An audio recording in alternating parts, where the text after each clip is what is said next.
Olá, pessoas! Como vocês têm passado? Eu, Luiz Carlos, venho mais uma vez discutir, trabalhar com vocês mais uma questão da prova do Enem do ano de 2020. Desta vez, uma questão que demanda intertextualidade. Exatamente isso. Relação entre dois textos. O diálogo entre textos. Para isso, a prova Enem, então, ela quer verificar os seus conhecimentos de leitura e automaticamente de compreensão e interpretação de textos. Neste caso, associando dois textos entre si. Para isso, esta questão, número 12 da prova Enem de 2020, traz dois textos. O primeiro texto, um fragmento de uma letra de música produzida por Tom Jobim e muito conhecida no Brasil. Vamos ao texto. Texto 1. É pau, é pedra, é o fim do caminho. É um resto de toco, é um pouco sozinho. É um casco de vidro, é a vida, é o sol, é a noite, é a morte, é o laço, é o anzol. É peroba do campo, é o nó da madeira, caingá, candeia, é o Matita Pereira. Texto de Águas de Março, do autor, né, Tom Jobim. E foi cantado, interpretado pelo próprio Tom Jobim e João Bosco. Texto 2, que foi publicado na revista Três Corações de Tom Jobim, no ano de 2004, faz parte de um fragmento de texto cujo título é O Samba Mais Bonito do Mundo e foi escrito por Nestrovsky, o autor deste texto. Vamos à leitura deste fragmento. A inspiração súbita e certeira do compositor serve ainda de exemplo do lema antigo: nada vem do nada. Para ninguém, nem mesmo para Tom Jobim. Duas fontes são razoavelmente conhecidas. A primeira é o poema O Caçador de Esmeraldas, do mestre parnasiano Olavo Bilac.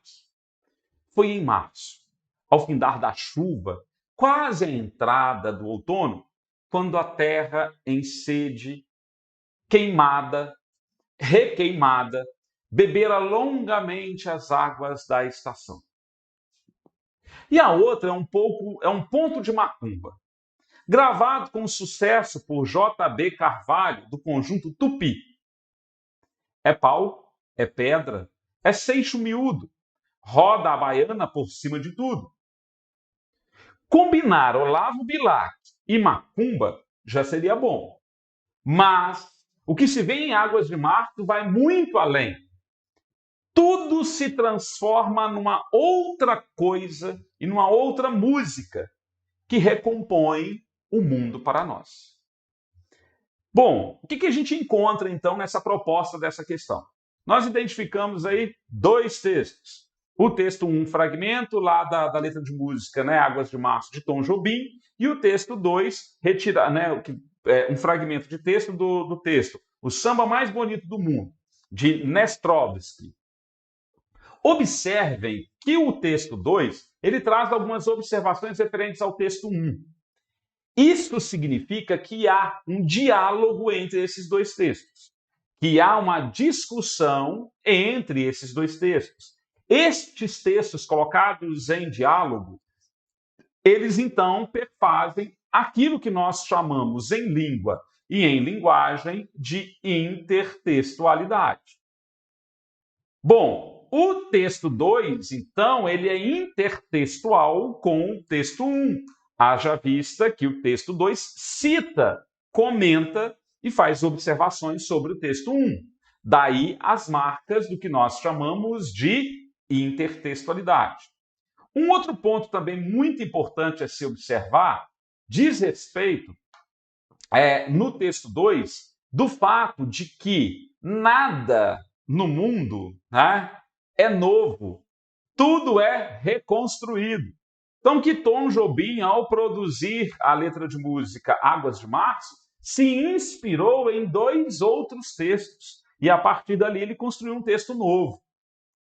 A proposta dessa questão traz exatamente uma reflexão sobre as relações que existem entre esses dois textos e o conteúdo que neles está presente.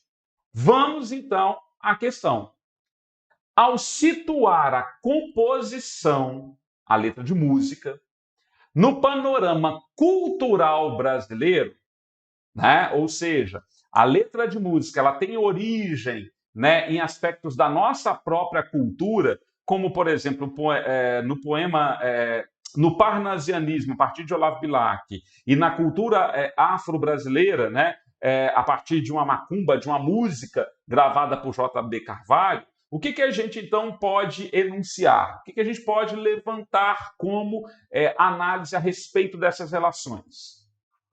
De que destaca o diálogo, que a letra da canção de Tom Jobim estabelece com diferentes tradições da cultura nacional.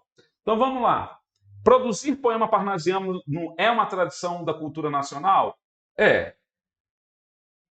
Cantar letras afrodescendentes de macumba faz parte da nossa tradição cultura nacional?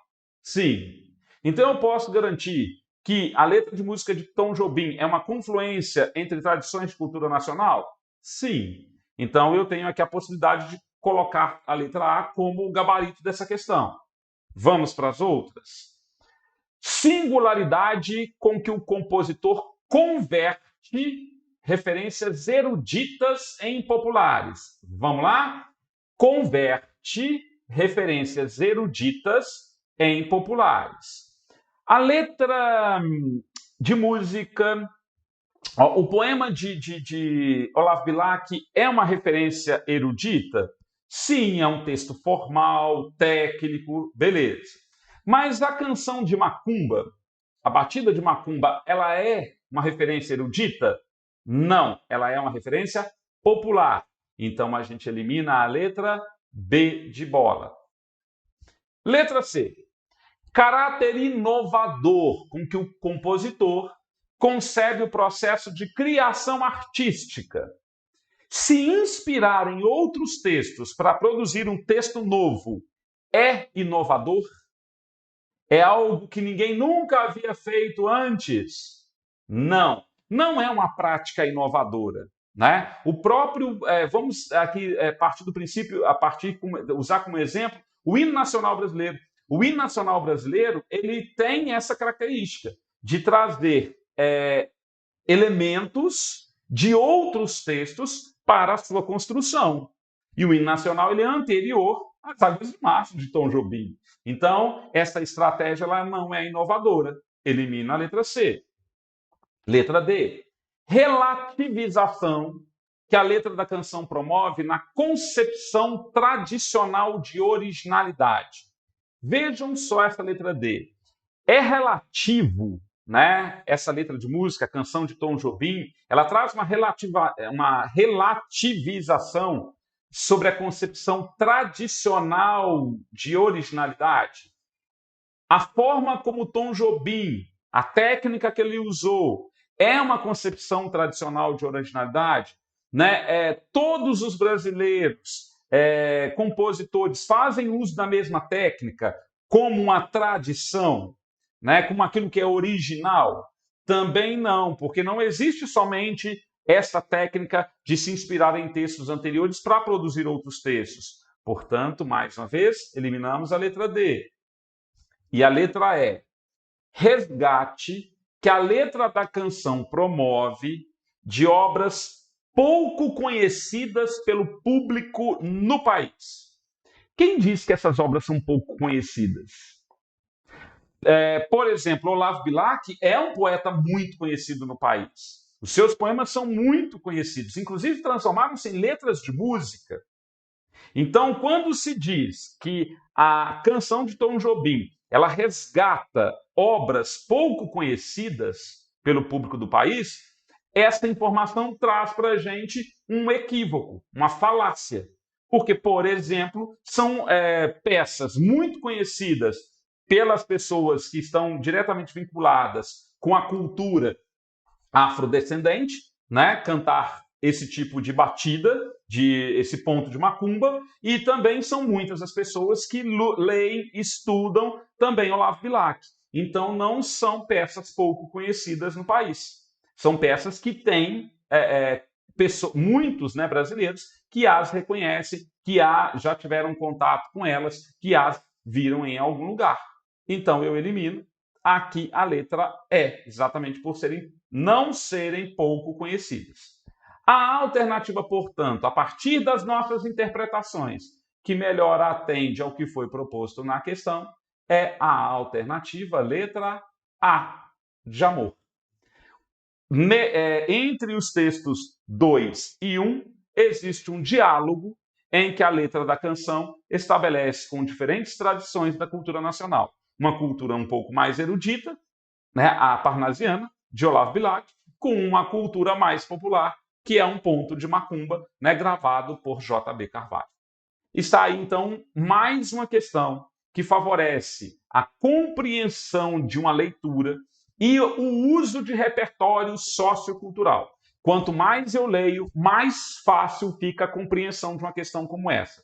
Por exemplo, né? Então, daí a nossa necessidade de estarmos em constante informação, em constante leitura e em constante estudo para realizar uma questão como essa na prova do Enem. Minhas queridas e meus queridos, um abraço para todos vocês e até o nosso próximo vídeo.